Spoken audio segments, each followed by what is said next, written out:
I've always prided myself on being independent. Growing up, I learned early on that I could take care of myself. My parents were supportive, but they made sure I knew the value of hard work and standing on my own 2 feet.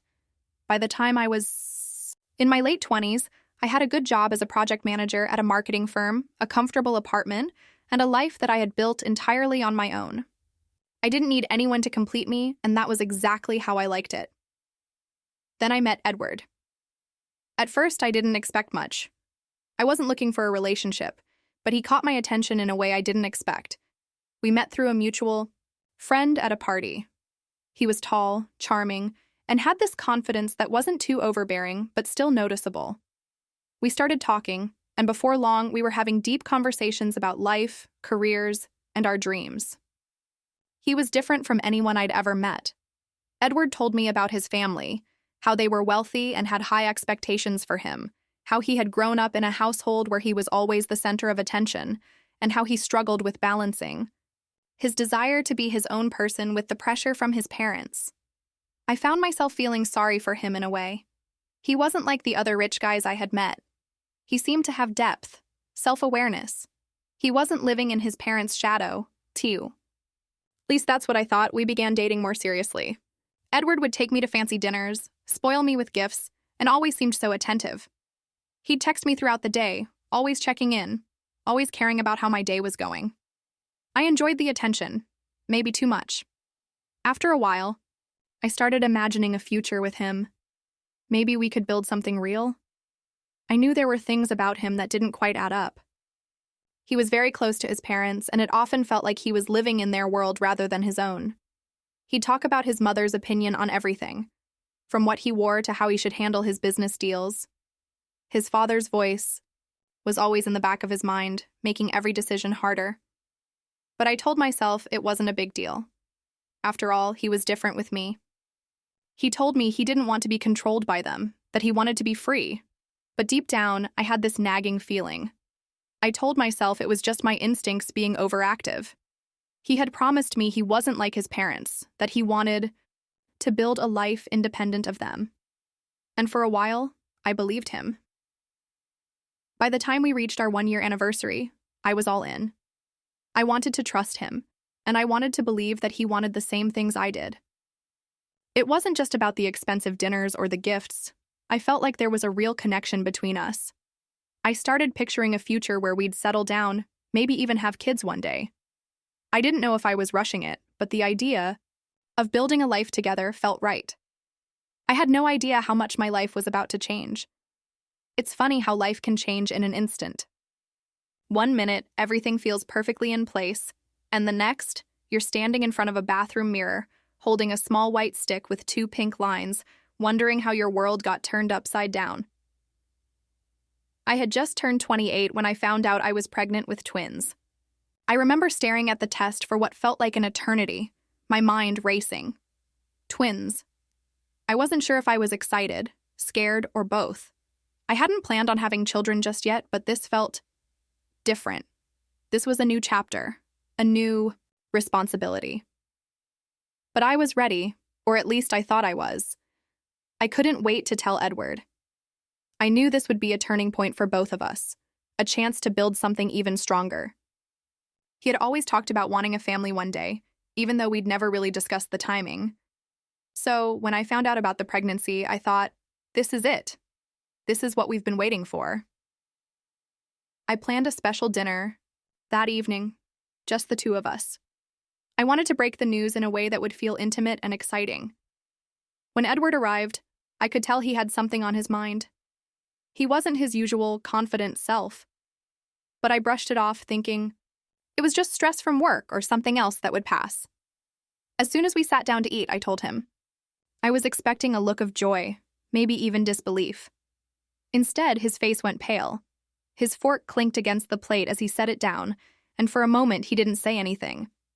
I waited for him to react, but the silence stretched out too long. Clara, we weren't planning for this, he finally said, his voice sounding uncertain, almost apologetic. I frowned, trying to hide the sting of his words. Edward, we're going to be fine. We can make this work. But instead of hearing reassurance, From him, I got hesitation. He shifted uncomfortably in his seat, glancing around the room as if looking for an escape. I don't know if I'm ready for this, he said, his voice low. I'm still figuring out so much in my life. I have my career, my family. I don't know if I can handle being a father right now. My heart sank as I listened to him. I had never expected this reaction. I thought we were on the same page, that we had talked about having a family someday, but this felt like a betrayal of everything we had talked about. His words hit me harder than I expected. I tried to stay calm, to hold on to the hope that we could work through this, but everything felt off. I tried to explain how this was a big change, but not one that couldn't be managed. I reassured him, but his eyes were distant, lost in thoughts that had nothing to do with me or our future together. We spent the rest of the evening in an uncomfortable silence, and when he left, I stayed up all night, unable to stop thinking about what he had said. I couldn't shake the feeling that something wasn't right. The next few days were even worse. Edward started pulling away. He didn't return my calls as quickly, and when we did talk, it felt like he was keeping a distance, emotionally and physically. I couldn't help but feel rejected. He seemed more concerned with his own future, with the weight of his parents' expectations, than with the life we were about to create together. I wanted to give him space, but at the same time, I needed him to be there with me. I was about to become a mother, and the idea of raising these babies on my own didn't sit well with me. But I couldn't shake the reality that Edward wasn't ready for this. He wasn't ready for the responsibility. And maybe deep down, I knew that he never would be, but I had no time to waste on doubts. I had to focus on the future, for me and for my babies. The days after I told Edward about the pregnancy felt like I was walking on a tightrope. Every time we spoke, I tried to stay positive, to convince him that we could figure this out together. But his response was always the same: hesitation, doubt, and more distance. I could tell he was struggling, but the more I tried to reach out, the more he withdrew. It wasn't just the pregnancy that was weighing on him, it was the pressure from his family, his parents. They were always at the center of everything, controlling his decisions, his career, even his relationships. I had seen glimpses of it before, how they tried to shape his life, but this was different. This was personal. I tried not to let it affect me, but one evening it all came crashing down. Edward called me, his voice shaky. "Clara, we need to talk," he said, his tone heavy. My stomach twisted. I had a feeling I knew where this was going, but I was still in denial. He showed up at my apartment later that night, and the moment I saw him, I knew something was wrong. His face was pale, and his eyes lacked the warmth they once had.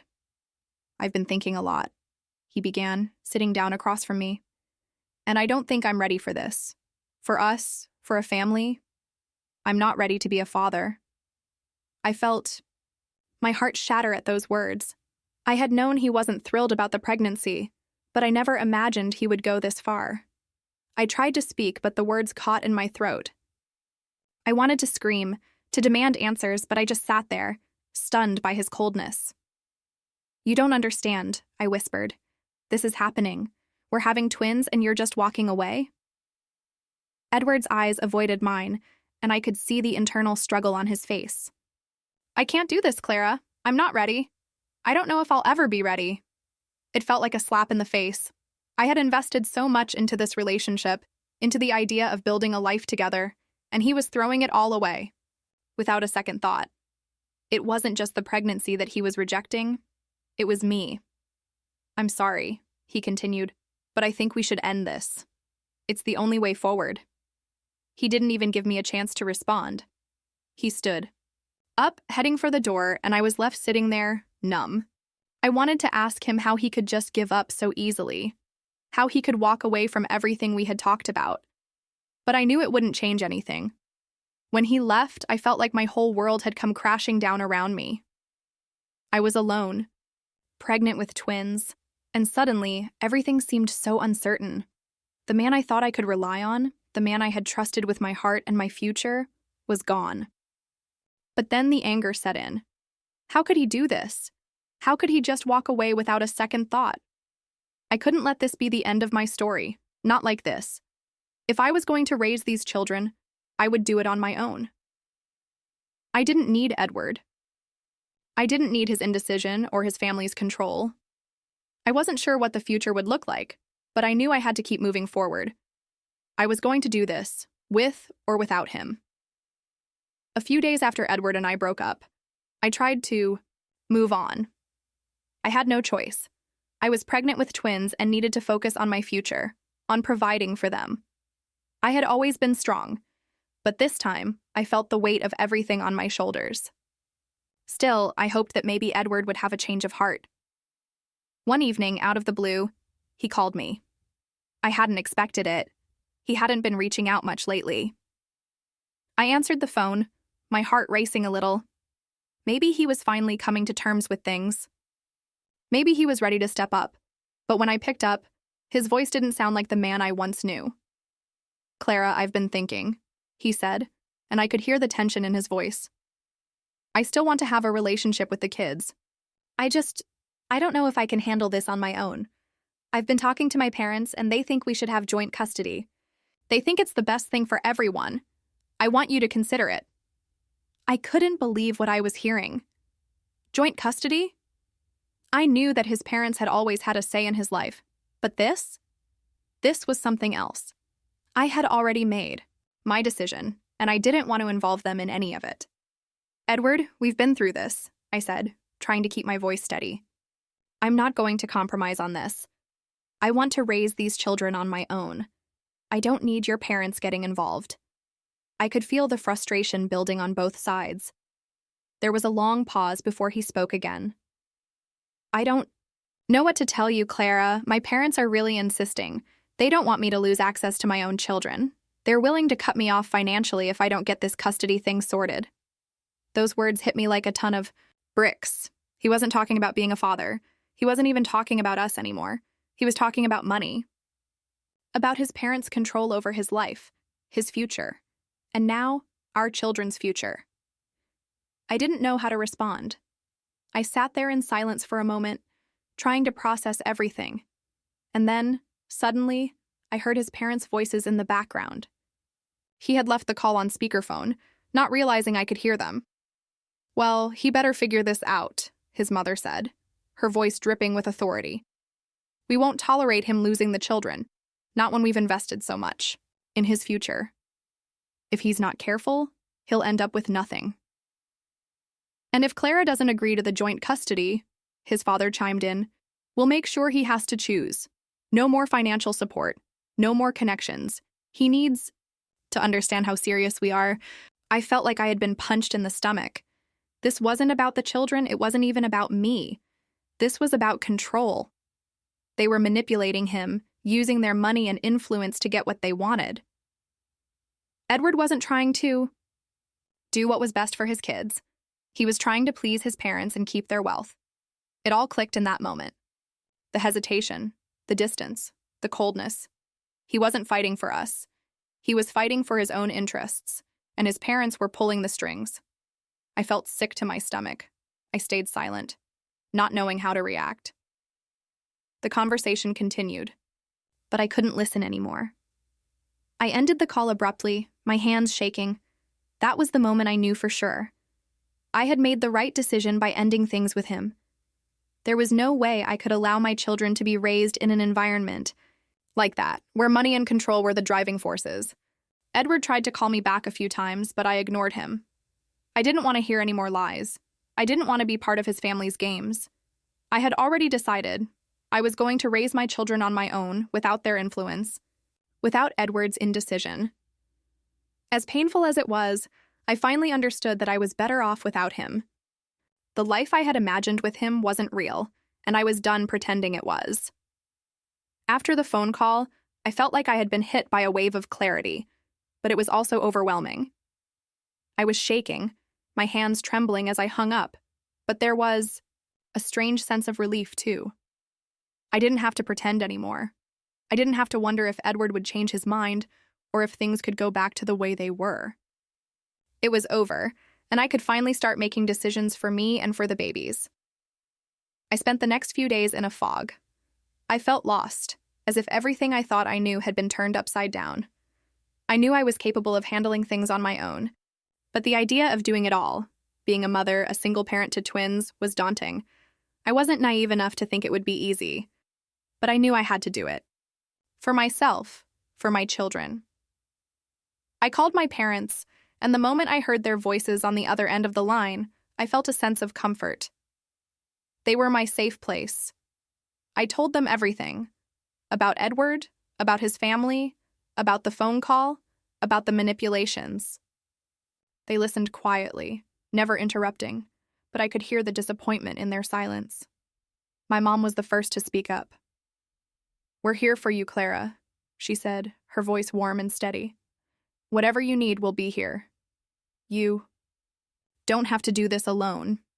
It was exactly what I needed to hear. Their support gave me the strength I needed to take the next step. I knew that I wasn't truly alone. They were there for me, and they would be there for my babies too. I wasn't going to let Edward or his family's money and control dictate my future. A few days later, I made the decision to move out of my apartment and closer to my parents' house. I couldn't stay in the place where everything had started to unravel.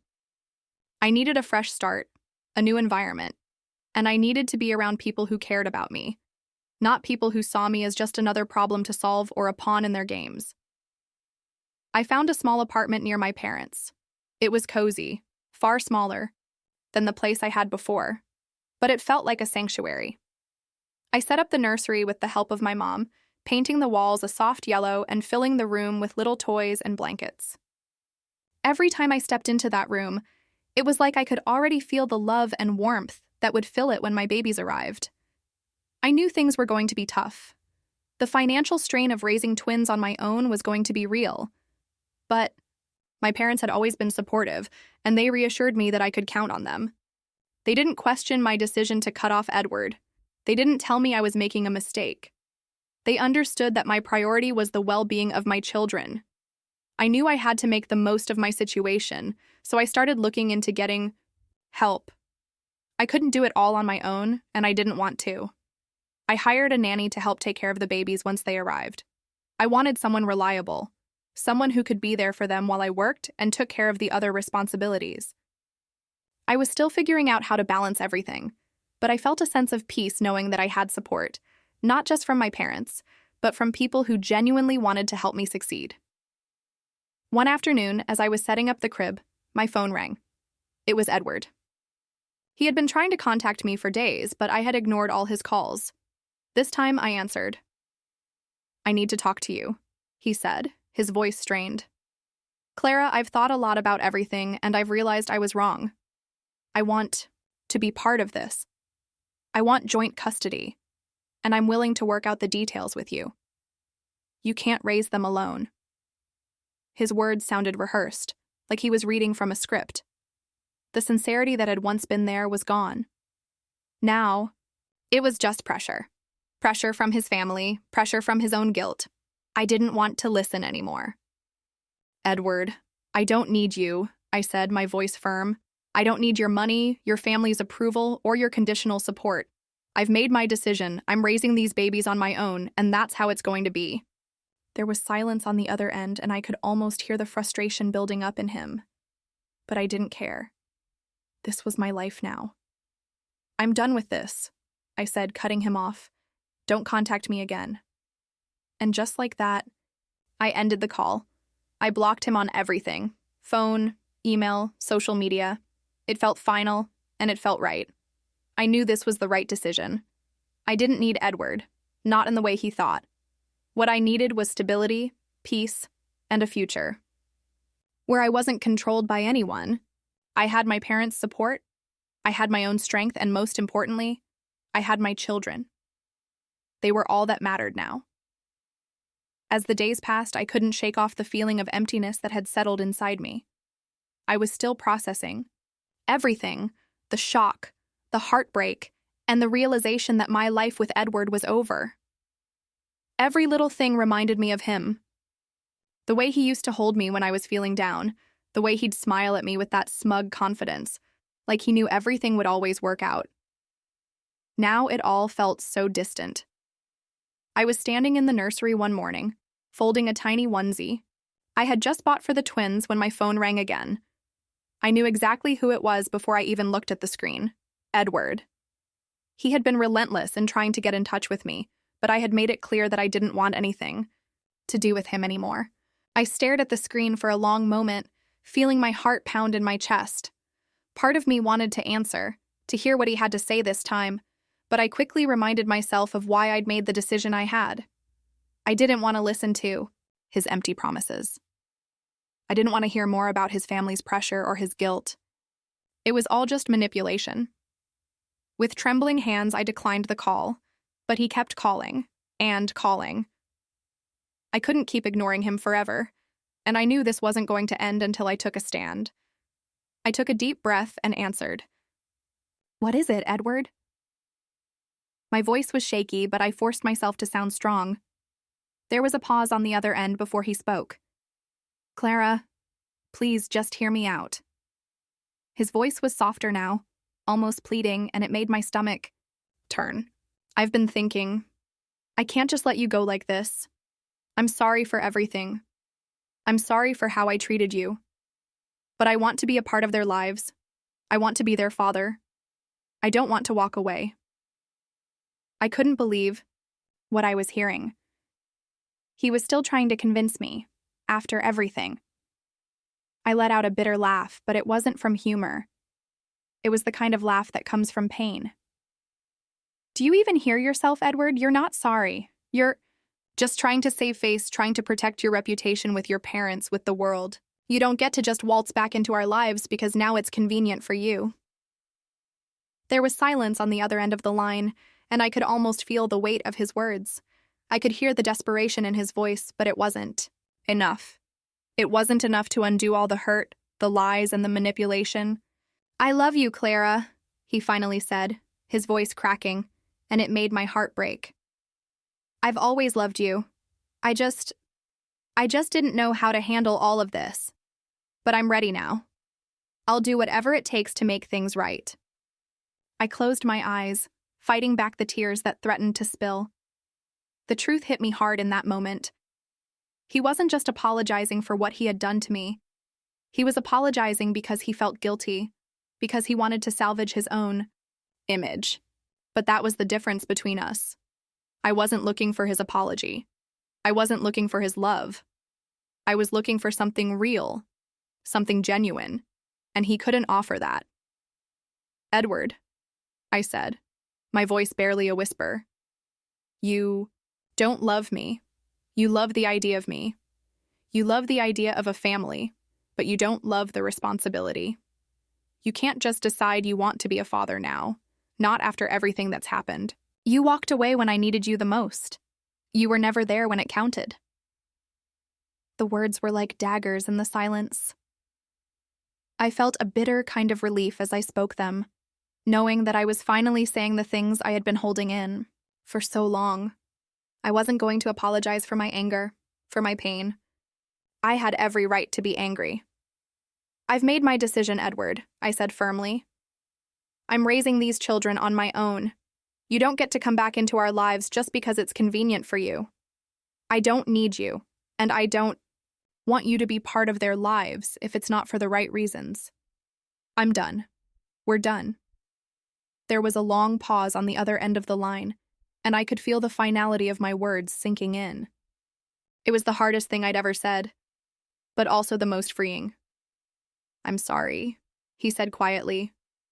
I could hear the hurt in his voice, but it didn't change anything. I swallowed hard, pushing down the lump in my throat. I didn't want to cry over him. Not anymore. "Goodbye, Edward." I hung up the phone and stood there for a long moment, staring at the screen. The tears I had been holding back finally spilled over, but they weren't tears of sadness. They were tears of relief. I had just taken the final step in letting go, in walking away from a relationship that had never been what I thought it was. It was over. The journey ahead wouldn't be easy. I knew that. But as I stood in the nursery, my hands resting on my growing belly, I realized that I wasn't alone. I had my children. I had my family. and for the first time in a long time, I felt like I had my life back.